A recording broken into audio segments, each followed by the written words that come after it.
Greetings. My name is Maunda Charles, and I am the CAO of Purposefultime.com. I would like to thank you in advance for watching my interview with Tara Omotosho of Inspire to Action. This month, we are offering a New Year's special of 50% off of our regular time management consulting services. In addition to that, we are also offering a free e-letter with time management essentials, which are tips to help you get a handle on your time this year. Feel free to visit my website at purposefultime.com to view all of our services. But for now, please enjoy the interview. This is Tara Omotosho with Inspire into Action, bringing you another interview to inspire you to start moving and taking action in your business. Today we have Maunda Charles. How are you doing? I'm doing well. How are you? Doing great. Maunda, could you tell the listeners about yourself and your business, please? Sure. Again, my name is Maunda Charles, and I am married. I have 5 children, and my business is called Purposefultime.com. And the reason behind that was actually based on a scripture which talks about there being a time to have every purpose under the heaven. So I believe that we have to prioritize our time in order to have a balanced life. And with that, scheduling, planning, organizing, all of that is really dictated on what you find to be a priority for you. And so the purpose for your time and however you schedule your time is very important. So that's what the name of the business came up. I've been asked a lot about how I'm able to do everything that I do because, again, we do have a large family. I was working full time. I serve in ministry, and of course, we have to cater to each individual need of our children. So we have a lot that we have going on. But I think it is very important, like I said, to prioritize your time based on what you value. And so that's the services that I provide, helping people to get organized, schedule their lives, and just to be able to balance their whole life.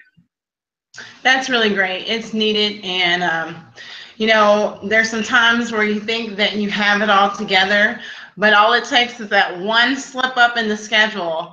And then you're like, I don't have it all together. I need assistance. Right. So it's good to know that your business is out there to assist people and to staying on time, and we're trying to reach anybody in the body of Christ. Being on time is so important. And scheduling yourself, valuing your time, knowing that time is expendable. You can't put a price tag on time. You never can get it back. Right. So it's important that you schedule your time, that you value your time, and that also when you value your time, people value your time as well. Right. They reciprocate that. Right. Yeah. So in regards to I guess by people saying to you, hey, you're always on time or you always seem to have a schedule and things, that's where the idea of this whole thing came about? Yes, it did, because again, we're in contact with many people and they make an assumption because of the size of our family that there's certain things that you cannot do. Well, I always tell my husband, you find time to do the things that are important to you.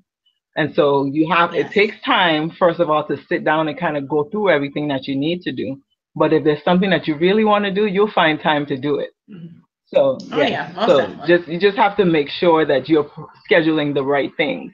We have wants and needs and desires, but we need to first get with the needs, and then we can have the desires. But we just need to make sure everything is prioritized.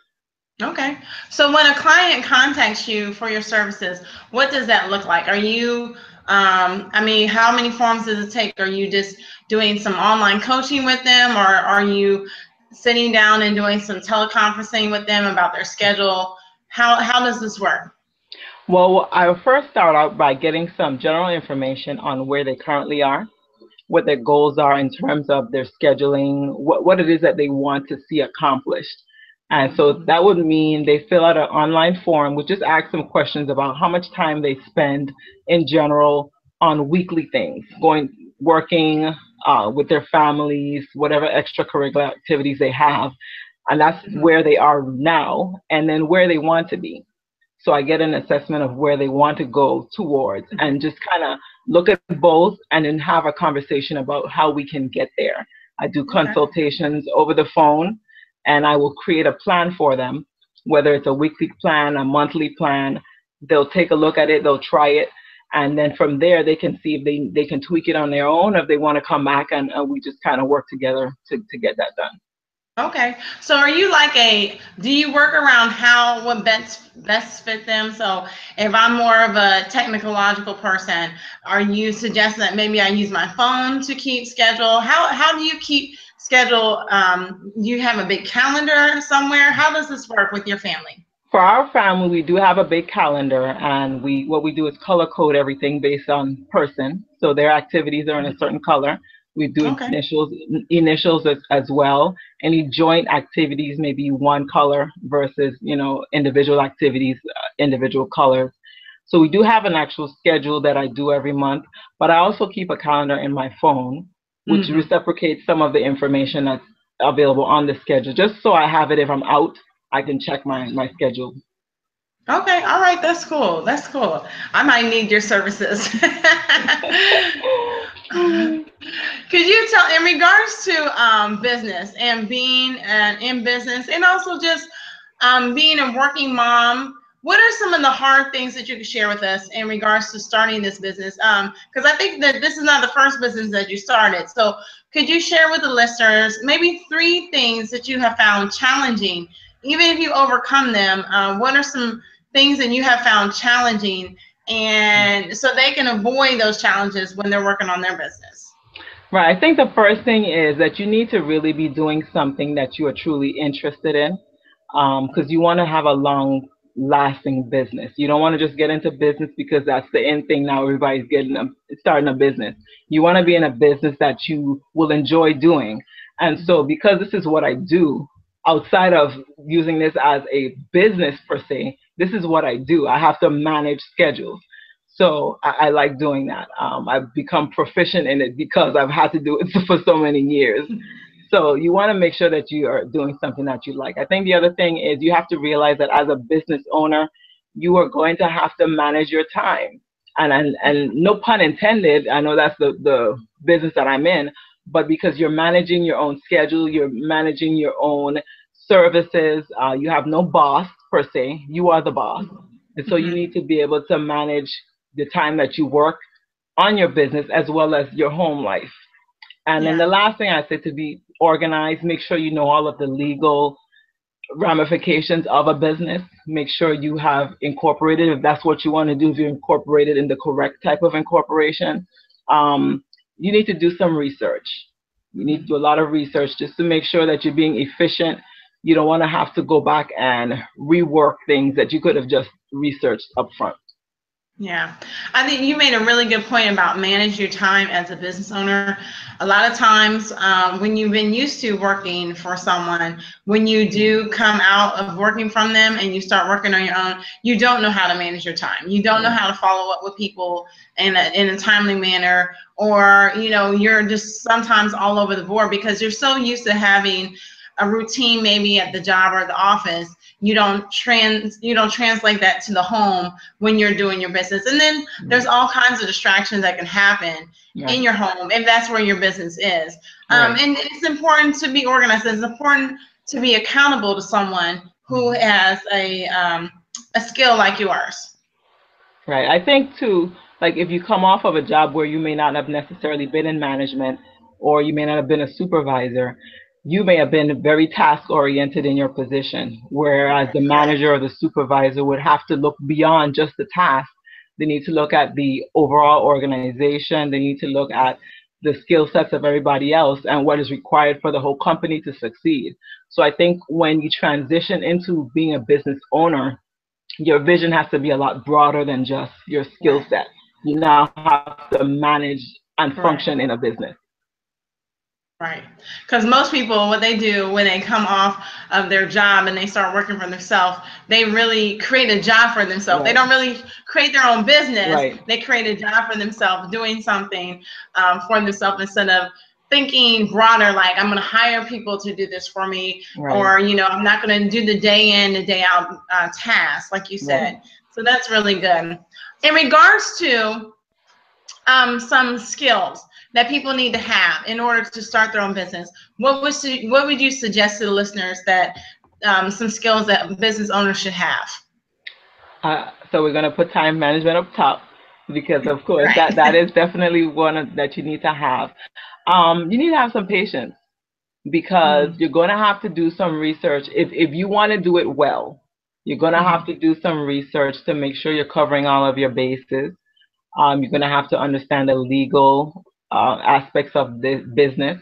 You're going to have to understand the accounting aspects of business, the tax ramifications. So you're going to have to do a lot of research to make sure that you are in compliance. Organization, you need to do some record keeping.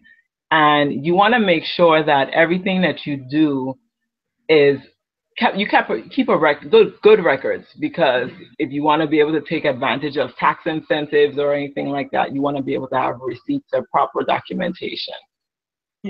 Yeah, that's so important, because when you are working for someone else, you didn't have to do those things. Right. You definitely have to make sure you keep track of the tax information, keep track of your spending, what you're in, separating, not commingling funds, Right. and separating those things from the money that you make from this, and also paying yourself. A lot of people get that confused too. Right. That's really good. So in regards to taking action, because I'm all about taking action, I just don't want to talk about it. It's great to talk and chat, but what are some action steps that you can suggest to listeners that they can take today if they wanted to start a business, maybe like yours, or a consulting business? What are some things, like 3 things or 4 things, that you can suggest to them on action steps? Well, I would say first you want to if you don't already have a business name, you want to think about that, because that may be the draw for your business.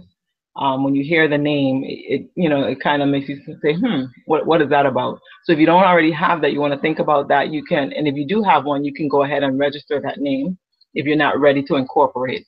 If you already have a name and you've already done your research on the legal incorporation that you want to use, you can just go straight into incorporation, do that. You want to consult with somebody that may be in that type of business that will share with you, or do some research about that industry so that you can get a sense of what the standards are, whether it be expenses, what you can expect in terms of income just starting up. We always know we can supersede the standard, but we need to have a baseline for at least, so we can judge where we need to be and where we need to go. And so you also want to just make sure that you are keeping records. I think that's very important, because you don't want to be illegally doing something because you just didn't take the time to keep proper records. Right. You want to be upfront, and you want your business to be good, in good standing, so people will be able to do business with you. That's great. So your website, could you tell listeners about your website, and if you're on social media, how can people get in touch with you? Sure. So my website is purposefultime.com. That's PURPOSEFUL time.com. On there, you'll find information about the business. You'll find information about me. You'll have some information as far as what we would need to be able to consult with you if that's what you desire. We offer planning, organization, goal setting, time management, and the like. We also have some quotes that I find to be interesting that you can go through, just talking about how important time is, and just general business company information about how we can serve you. Okay. All right, cool. Well, I thank you for taking this time out to talk with Inspired into Action. I hope that, the listeners, whomever's out there is listening, that they were able to hear your advice and take action on it. Definitely do appreciate you taking out the time to talk to us.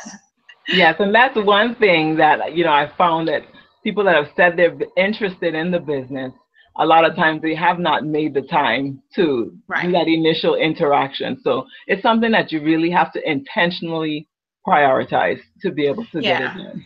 You're right. You do have to be intentional about getting things in order, scheduling your time, because you want to make sure you're putting your best foot forward, and you can't do that unless you are a timely person. So I thank you for that, and I know that definitely your information will be received, and I just hope that they follow up on it.